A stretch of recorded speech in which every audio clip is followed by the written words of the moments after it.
We're going to move on now with a look at the headlines in the international press with Flo Villamino, who's with us. Hi there. Hey, Kat.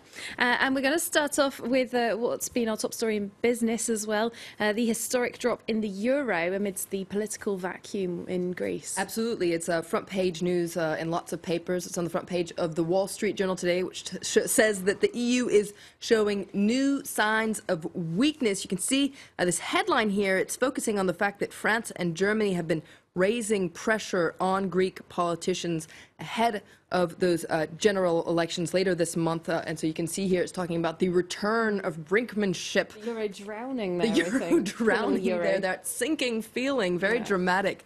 Wall Street Journal today. Now, of course, French President and Angela Merkel have both raised the possibility of what's been dubbed the Grexit, the Greek exit from the Eurozone, should Alexei Tsipras' far-left party Syriza win that January 25th election, and should he demand concessions. So lots of hypotheticals, but what papers are saying is that this is a real clear departure from the traditional stance that Euro membership is irrevocable.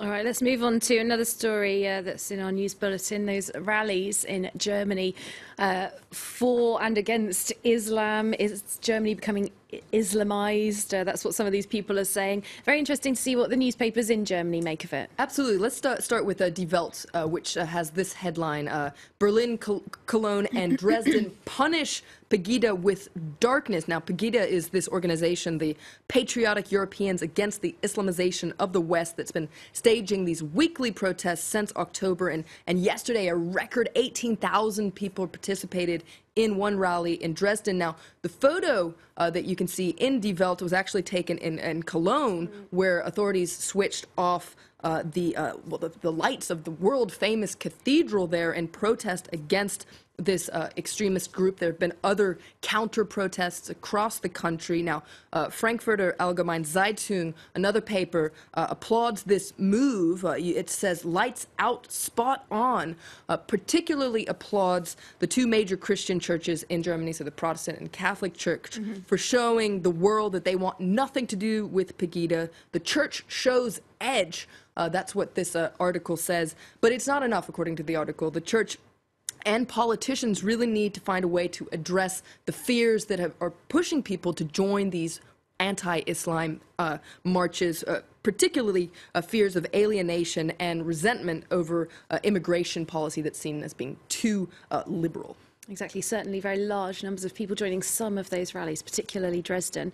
Let's move on to Nigeria. The militants of Boko Haram extending their grip on the country. That's right. Now, over the weekend, the group seized an army camp on the border town called Baga. That's in northeastern Nigeria. You can read about it here in The Guardian with this chilling quote from a survivor of this attack on that village. I saw 3 boats of women and children all dead. Now, this is the second time that the group has overrun a military base in a week, so it really is further proof that Nigeria's military is losing ground. Now, there's quite an alarming editorial in the Wall Street Journal today. Let's take a look at it. It says, hashtag Boko Haram is winning. Now, this editorial says that Boko Haram is the African version of the Islamic State organization, wants to set up a caliphate in West Africa, and has been gaining ground. We, of course, remember that spectacular kidnapping of some 200 Nigerian schoolgirls,